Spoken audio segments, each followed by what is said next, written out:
एक बार की बात है, एक छोटे से शहर में एक बूढ़ा दादाजी रहते थे। दादाजी बहुत ही शांत स्वभाव के थे। उन्हें किताबें पढ़ना और अपने बगीचे में फूलों की देखभाल करना बहुत पसंद था। लेकिन कुछ दिनों से दादाजी बहुत परेशान थे। उन्हें रात में नींद नहीं आती थी।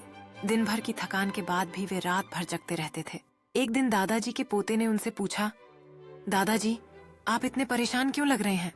दादाजी ने कहा, बेटा, मुझे रात में नींद नहीं आती। मुझे बहुत शोर सुनाई देता है। पोते ने सोचा कि दादाजी की मदद करने का यह सही समय है। पोता हैरान हो गया और उसने पूछा, कौन सा शोर?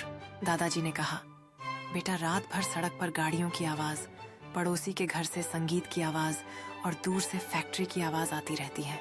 इस शोर की वजह से मैं परेशान हो जाता हूँ। पोते को समझ में आ गया कि दादाजी क्यों परेशान है। उसने फैसला किया कि वह दादाजी की मदद करेगा। अगले दिन पोता अपने दोस्तों के साथ मिलकर एक पोस्टर बनाया। पोस्टर में लिखा था, शोर मत करो, दादाजी को नींद आने दो। जब उन्होंने पोस्टर को बाहर लगाया तो सभी पड़ोसी उसे देखने आए। कुछ पड़ोसी मुस्कुराए और दूसरे शोर करने वालों को समझाया। उन्होंने यह पोस्टर अपने घर के आसपास के सभी पेड़ों पर लगा दिया। उन्होंने अपने पड़ोसियों से भी बात की और उन्हें शोर कम करने के लिए कहा।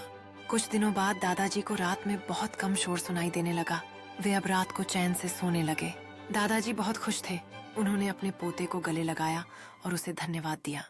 कहानी का संदेश, शोर प्रदूषण हमारे स्वास्थ्य के लिए बहुत हानिकारक होता है। हमें शोर कम करने की कोशिश करनी चाहिए। बूढ़े लोगों को सम्मान देना चाहिए और उनकी देखभाल करनी चाहिए। यह कहानी हमें सिखाती है कि हमें दूसरों के बारे में सोचना चाहिए और उन्हें परेशान नहीं करना चाहिए।